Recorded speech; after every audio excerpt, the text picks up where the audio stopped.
friends, welcome to Manthan Phys Academy.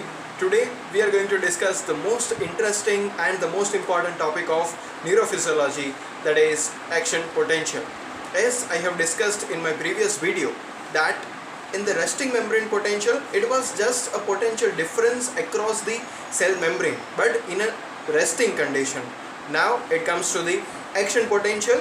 So in this action potential, a series of electrical changes will take place in the resting state of a nerve or the muscle membrane when a stimulus is applied to it. So a concept of stimulus becomes the most important thing whenever we are studying the action potential, that unless a stimulus is applied, the phases of the action potential, which I am going to explain, which will not occur. So let's get started with our topic. In the action potential, there are two phases. First is depolarization and the second is repolarization. So the depolarization, which normally means that whenever a stimulus is applied to nerve or the muscle cell membrane, the inside of the cell which becomes more and more positive and the outside of the cell which becomes more and more negative. And the repolarization, which is exactly opposite to it, that after the removal of that particular stimulus from the nerve or the muscle cell membrane, so that particular membrane will reverses back to its polarized state and achieves a constant resting membrane potential across the cell membrane. So there are many phases of the action potential, and to explain this thing, let me give you an idea of the whole of the action potential in detail with this graph. So in this graph, let me first give you an idea that on the y-axis I have taken the amplitude in the millivolt, and on the x-axis, as you can see down here, that the time is in the millisecond. So let's get started. So in this first graph, so as you can see that, suppose normal resting membrane potential, that is minus 90 millivolt. So after applying a stimulus, initially nothing will happen. So that as you can see in this area, so I have applied a stimulus and initially nothing is going to happen. But as you can see that this deflection in the baseline, this particular deflection in the baseline is noted, but this is not compulsory for all the cases. Here I have mentioned this, that a slight deflection is seen. This is termed as an stimulus artifact. So this particular deflection, it is stimulus artifact.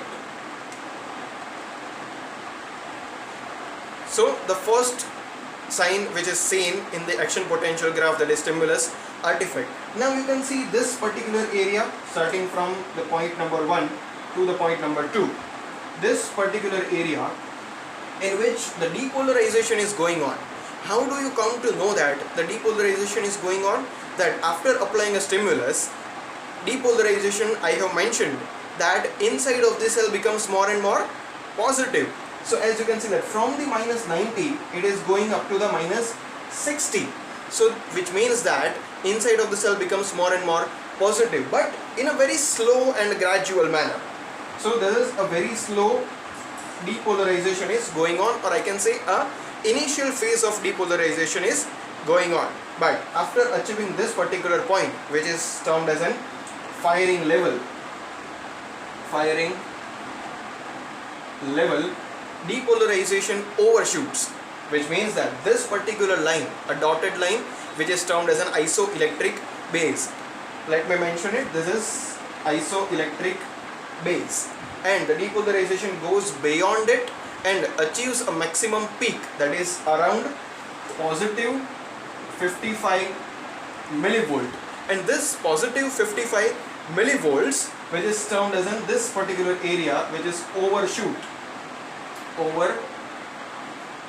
This particular area is termed as an overshoot, in which the depolarization is very rapid. Rapid depolarization is going on.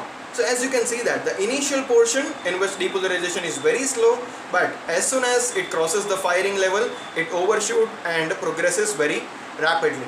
Then after achieving this particular threshold, it goes down. So here it suggests that when the positivity was increasing, depolarization was going on. But as you can see that this side of the graph in which the positivity on the y-axis which is decreasing, which states that the repolarization has been started, and this positivity is decreasing very rapidly.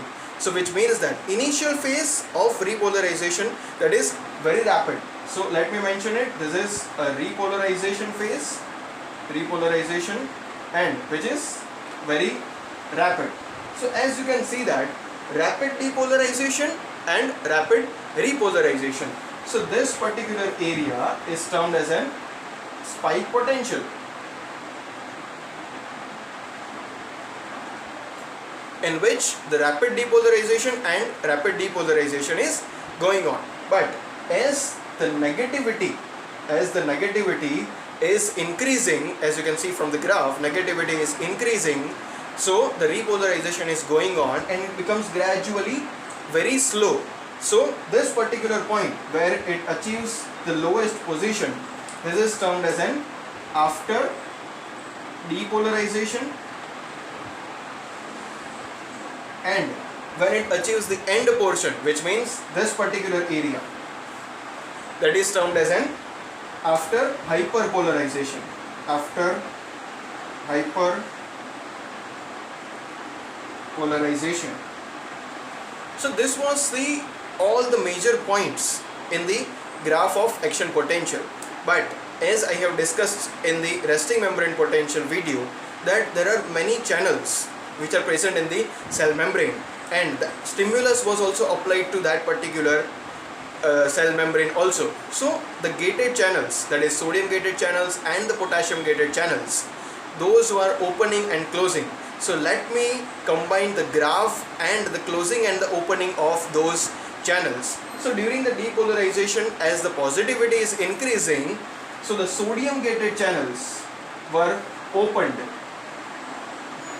So as the sodium gated channels open, more and more positivity is allowed to come inside of the cell. Inside of the cell becomes more positive. Depolarization is going on, and as the repolarization is going on, sodium channels are closed and the potassium channels they remain open, so that more and more efflux of this positive potassium ions is going on. So again the positivity is going out, negativity is increasing, and a cell achieves a normal state of polarization, that is after hyperpolarization, or I can say a state in which the resting membrane potential earlier, which was -90, which is achieved by a cell membrane.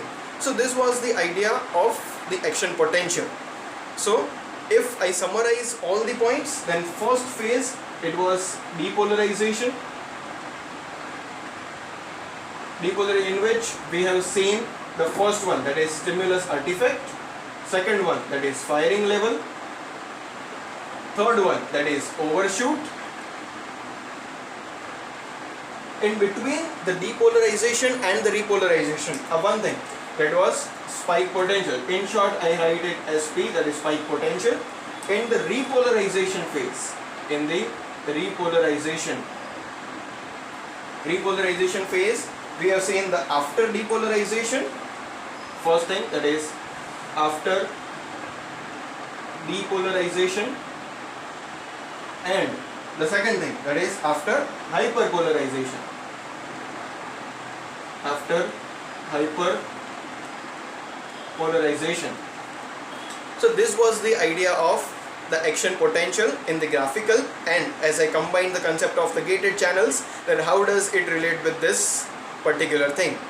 Next thing is, I would like to thank all of you that you all supported me in making all these videos, that today I achieved 100 subscribers. So thank you so much for supporting this channel, and this really encourages me to become a more and more practitioner in this, as well as to make more and more educational videos and making the concepts in more simplified manner. So keep supporting the same way. Thank you so much. Do like, share and subscribe my channel. Again, thank you so much. Do supporting me. Thank you.